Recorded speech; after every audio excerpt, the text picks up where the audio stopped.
হচ্ছে যে মোদিজিকে হয়তো সরে যেতে হতে পারে। সেই সময়ে রহস্যজনকভাবে খুন হয়ে যান, ঠিকই ধরেছেন, গুজরাটের তদানীন্তন স্বরাষ্ট্রমন্ত্রী হরেন পান্ডিয়া। বিষয় এই রহস্য মৃত্যুর ফাইল নিয়ে দেশে তো অনেক সিনেমা হয়, কাশ্মীর ফাইলস হয়, কেরালা ফাইলস হয়, বেঙ্গল ফাইলস হয়। আমি জানি না বিবেক অগ্নিহোত্রী একটা বিজেপি ফাইলস করবার হিম্মত দেখাবেন কিনা। আমরা একটা অন্য গল্প শুনি, বরং প্রতিদিন তো শুধু একরকমের রাজনীতির গল্প শুনি। আজকে একটা সাসপেন্স বলুন, ক্রাইম বলুন, থ্রিলার বলুন বা ডিটেকটিভ গল্প বলুন, সেই রকমের একটা গল্প শুনি, একটা ক্রোনোলজি বুঝি। কে জানে আগামী দিন এই গল্প নিয়ে কোনো সিনেমা হবে কিনা। তার আগে আজকে একজন বিশিষ্ট মানুষ চলে গিয়েছেন। দেশের একাধিক রাজ্যের রাজ্যপাল ছিলেন, কখনো বিহারের দায়িত্বে ছিলেন, কখনো উড়িষ্যার দায়িত্বে ছিলেন, গোয়া, মিজোরাম, এবং সবচেয়ে বেশি বিতর্কিত যেই সময়টায়, সেই সময়ে তিনি দায়িত্বে ছিলেন, ঠিক ধরেছেন, জম্মু ও কাশ্মীরের। তার নাম সত্যপাল মালিক। আজকে চলে গিয়েছেন, প্রয়াত হয়েছেন, তাকে আমি অন্তিম প্রণাম জানাই।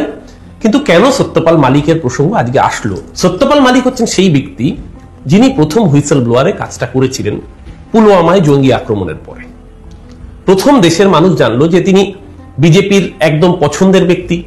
নরেন্দ্র মোদী তাকে রাজ্যের রাজ্যপাল করে পাঠাতেন বিভিন্ন জায়গায়, এবং বিজেপির সুরেই তিনি সুর মেলাতেন। প্রথম তাল কেটেছিল পুলওয়ামার ভয়াবহ জঙ্গি আক্রমণের পরে, যেখানে 44 জন দেশের সেনা জওয়ানকে আমরা হারিয়েছিলাম। ইন্টেলিজেন্সের কাছে রিপোর্ট ছিল, অজিত দোভাল নাকি জানতেন, এটা তার অভিযোগ ছিল, যে ওই রাস্তা দিয়ে টেরার অ্যাটাক হতে পারে। 2019-এর লোকসভা নির্বাচনের আগে টেরার অ্যাটাকের ইন্টেলিজেন্স রিপোর্ট থাকা সত্ত্বেও কেন ওই রাস্তায় প্রাণের ঝুঁকি নিয়ে গাড়ি করে দেশের সেনা জওয়ানদের পুলওয়ামায় পাঠানো হচ্ছিল? সত্যপাল মালিক বলেছিলেন বেশি কিছু লাগবে না, মাত্র 6টা চপার লাগবে সেনাদের ট্রান্সপোর্টেশনের জন্য। এই প্রশ্ন তিনি সরাসরি দেশের স্বরাষ্ট্র দপ্তরের সর্বোচ্চ জায়গায় ব্যক্ত করেছিলেন, তার উদ্বেগ সহ, যে যেখানে ইন্টেলিজেন্সের রিপোর্ট রয়েছে সেখানে এই ঝুঁকি নেওয়া হচ্ছে কেন। কোট আনকোট তিনি অভিযোগ করেছিলেন নরেন্দ্র মোদী এবং অজিত দোভাল, ন্যাশনাল সিকিউরিটির যিনি মাথা, তাদের পক্ষ থেকে তাকে হুমকি দিয়ে বলা হয়েছিল তুম অভি চুপ রাহো। সেই ইন্টারভিউ আমরা সোশ্যাল মিডিয়ায় সকলে দেখে নিয়েছি, কার্যত ভাইরাল হয়েছিল তার সেই ইন্টারভিউটা। পরবর্তীকালে আরো প্রচুর বোমা ফাটিয়েছিলেন তিনি, এবং তিনি এও একাধিক সময় ব্যক্ত করেছেন যে তার প্রাণ সংশয় পর্যন্ত হতে পারে। হঠাৎ করে আজকে সত্যপাল মালিক চলে যাওয়ায় কিছু প্রশ্ন তো ওঠে বই কি। কারণ একের পর এক এইরকম সত্যপাল মালিকের মতো রহস্যজনক মৃত্যু, এই প্রশ্নগুলোকে, এই ক্রোনোলজিক্যাল সিরিজটাকে যদি ভাবি, একটা সত্যের মুখোমুখি দাঁড় করায়। ধরুন নরেন্দ্র দামোদর দাস মোদী। মোদীজি 2001 সালে গুজরাটের দায়িত্ব নিয়েছেন। তার আগে কেশুভাই প্যাটেল গুজরাটের মুখ্যমন্ত্রী ছিলেন। যদি আমার তারিখ না ভুল হয়ে থাকে, সম্ভবত 7ই অক্টোবর 2001 নরেন্দ্র মোদী গুজরাটের মুখ্যমন্ত্রী হিসেবে শপথ নেন। না, নরেন্দ্র মোদী কিন্তু প্রথম তালিকায় ছিলেন না। যে ছবি ইন্টারনেটে আমরা পেয়েছি তাতে দেখা যাচ্ছে নরেন্দ্র মোদী মাটিতে বসে থাকছেন, মঞ্চের উপরে কেশুভাই প্যাটেল, মঞ্চের উপরে লালকৃষ্ণ আদবানি সহ। এমনকি সেই সময় কেশুভাই প্যাটেলের সবচেয়ে বিশ্বস্ত মানুষ, বিজেপির নেতা হরেন পান্ডেওরাও মঞ্চের উপরে থাকতেন, মোদীজি মঞ্চের নিচে থাকতেন। মুখ্যমন্ত্রী হওয়ার কথা ছিল নাকি হরেন পান্ডের। মুখ্যমন্ত্রী হননি তিনি, কারণ আদবানিজি সরাসরি নরেন্দ্র মোদীর হয়ে পার্টির মধ্যে লবি করেন যাতে নরেন্দ্র মোদী মুখ্যমন্ত্রী হতে পারেন। তার প্রতিদান পরবর্তীকালে আদবানিজি পেয়েছেন। 2014 সালে তাকেই মার্গদর্শক মন্ডলীতে পাঠিয়ে দিয়ে নিজে প্রধানমন্ত্রী হয়ে গিয়েছেন, সেসব অন্য প্রশ্ন। কিন্তু হরেন পান্ড, যখন মোদীজি মুখ্যমন্ত্রী হন, হরেন পান্ড তখন গুজরাটের স্বরাষ্ট্র দপ্তরের দায়িত্ব নেন। 2001 সাল খিটিমিটি লাগে নরেন্দ্র মোদীর সাথে। তার মধ্যে 2002-এ গুজরাটের ভয়াবহ দাঙ্গা হয়। সেই দাঙ্গায় বিভিন্ন রিপোর্ট সরাসরি অটল বিহারী বাজপেয়ী, দেশের প্রধানমন্ত্রী, মোদীজিকে উদ্দেশ্য করে রাজধর্ম পালনের বার্তা দেন, এবং প্রবল চাপে নরেন্দ্র মোদী, একটা এনভায়রনমেন্ট তৈরি হচ্ছে যে মোদীজিকে হয়তো সরে যেতে হতে পারে। সেই সময়ে রহস্যজনকভাবে খুন হয়ে যান, ঠিকই ধরেছেন, গুজরাটের তদানীন্তন স্বরাষ্ট্রমন্ত্রী হরেন পান্ডিয়া। গুজরাটের তদানীন্তন স্বরাষ্ট্রমন্ত্রী হরেন পান্ডিয়া রহস্যজনকভাবে মৃত্যু হলো 26শে মার্চ 2003। এই মৃত্যুতেই কিন্তু এই সিরিজের জবনিকা পতন হলো না, বলা ভালো নতুন অধ্যায়ের সূচনা হলো। ক্রোনোলজি পরপর রহস্য মৃত্যুর সেদিন থেকে বোধহয় সূত্রপাত। বিজেপি জামানার মৃত্যু দেখতে গেলে যে চর্চিত নামগুলো সামনে সবার থেকে বেশি আছে তার মধ্যে অন্যতম হচ্ছে সত্যেন্দ্র দুবে। অটল বিহারী বাজপেয়ী দেশের প্রধানমন্ত্রী, গোল্ডেন কোয়াড্রাঙ্গেল, স্বর্ণীল চতুর্ভুজ প্রজেক্ট সারা ভারতবর্ষকে জোরবার। ভয়াবহ দুর্নীতি হচ্ছে ঝাড়খণ্ডের বুকে নিযুক্ত অফিসার ইঞ্জিনিয়ার সত্যেন্দ্র দুবে প্রধানমন্ত্রীর অফিসে কনফিডেন্সিয়াল চিঠি লিখে জানালেন যে কিভাবে কোটি কোটি হাজার হাজার কোটি টাকা নয় ছয় হচ্ছে। যেই চিঠি কনফিডেন্সিয়াল, যেই চিঠি অন্য কারোর কাছে যাওয়ার কথা না, চিঠি চলে গেল মাফিয়াদের হাতে। প্রাণ দিয়ে দাম দিতে হলো, সততার দাম দিতে হলো ইঞ্জিনিয়ার সত্যেন্দ্র দুবেকে। সালটা সেই 2003।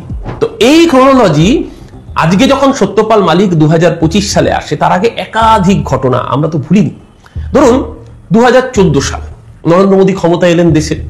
তার আগে গুজরাট দাঙ্গা নিয়ে একাধিক রিপোর্ট, গুজরাটে মামলা চালানো যাচ্ছে না, সুপ্রিম কোর্টের নির্দেশে মুম্বাইতে মামলা শিফট হলো, অপরাধীরা সাজা পেল। গুজরাটের পুলিশের ডেপুটি কমিশনার র্যাঙ্কের সঞ্জীব ভাট এফিডেভিট করে জানালেন যে কিভাবে নরেন্দ্র মোদী পুলিশকে ইনঅ্যাক্টিভ রেখে দাঙ্গা ধর্ষণে মদত দিয়েছিলেন, তাকে জেল খাটানো হচ্ছে, তার বিরুদ্ধে কেস চালানো হচ্ছে। এই সময়ে যখন সোহরাবুদ্দিন শেখ এবং তুলসীরাম প্রজাপতি তাদের খুন এবং তার সাথে সাথে গুজরাটের একাধিক খুন ধর্ষণের মামলা, এই গুজরাট দাঙ্গার সমসাময়িক অভিযুক্ত মূল তার নাম অমিত শাহ, তাকে শুনানির জন্য তলব করা হয়েছিল। আদালতের শুনানির যে ডাক, সেই ডাক উপেক্ষা করে অমিত শাহ দিনের পর দিন আদালতে যাচ্ছিলেন না। জাস্টিস ব্রিজগোপাল হরকিষাণ লোয়া, যাকে সারা ভারতবর্ষের মানুষ পরবর্তীকালে BH লোয়া নামে চিনল, তিনি নির্ধারিত করলেন যে নেক্সট হিয়ারিং এ যদি অমিত শাহ না আসেন তাহলে একতরফা রায় দেবেন এবং অমিত শাহ কার্যত গুজরাট দাঙ্গা এবং খুনে অভিযুক্ত, এই পর্যবেক্ষণ তার আগের দিনের রায় থেকে কোর্টে বসা অবস্থায় তার মুখ থেকে নিশ্চিত হলো। কিন্তু ততদিনে গঙ্গা দিয়ে অনেক জল বয়ে গিয়েছে। UPA 2 সরকারের পতন হয়েছে, নরেন্দ্র মোদী ক্ষমতায় এসেছেন, অমিত শাহ দল দেশের নিয়ন্ত্রক হয়ে গিয়েছে। প্রাতঃভ্রমণে বেরোলেন জাস্টিস লোয়া। আগের দিন পর্যন্ত যে মানুষটা দিব্যি সুস্থ, প্রাতঃভ্রমণে বেরিয়ে নাকি তার এত শরীর খারাপ হলো, হঠাৎ করে 1 ডিসেম্বর 2014 মৃত্যুমুখে ঢলে পড়লেন জাস্টিস BH লোয়া। আজ অব্দি সেই রহস্যের কোনো সমাধান হলো না। একের পর এক ঘটনা। ভারতবর্ষের সেনাপ্রধান, দেশের সেনাবাহিনীর সর্বোচ্চ পদাধিকারী বিপিন রাওয়াত চপার সহ মৃত্যুবরণ করলেন ভেঙে 2021 সালের ডিসেম্বর মাস। আজ অব্দি সেই মৃত্যু রহস্যাবৃত। কদিন আগে আমরা সকলে হাতকে উঠলাম যে প্লেন দুর্ঘটনা, আহমেদাবাদ থেকে লন্ডন যাওয়ার প্লেন, মুখ্যমন্ত্রী গুজরাটের বিজয় রূপানী, 2025 সাল, এই কদিন আগে জুন মাসের ঘটনা। আজও সেই প্লেন দুর্ঘটনার প্রকৃত কারণ জানা যায় না।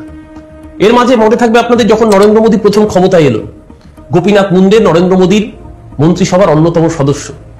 ভাবুন, কেন্দ্রীয় মন্ত্রী, সদ্য শপথ নিয়েছেন সরকার, কেন্দ্রীয় মন্ত্রীর যে সিকিউরিটি প্রোটোকল থাকে, সেই সিকিউরিটি প্রোটোকল ভেঙে কি করে গাড়ি দুর্ঘটনায় একজন মানুষের মৃত্যু হয়। এবং ঘটনাচক্রে যাদের মৃত্যু হচ্ছে তারা কেউ সরাসরি হয় অমিত শাহর সাথে কম্পিটিশনে ছিলেন বা নরেন্দ্র মোদীর প্রতিদ্বন্দ্বী ছিলেন কোনো না কোনো বিষয়।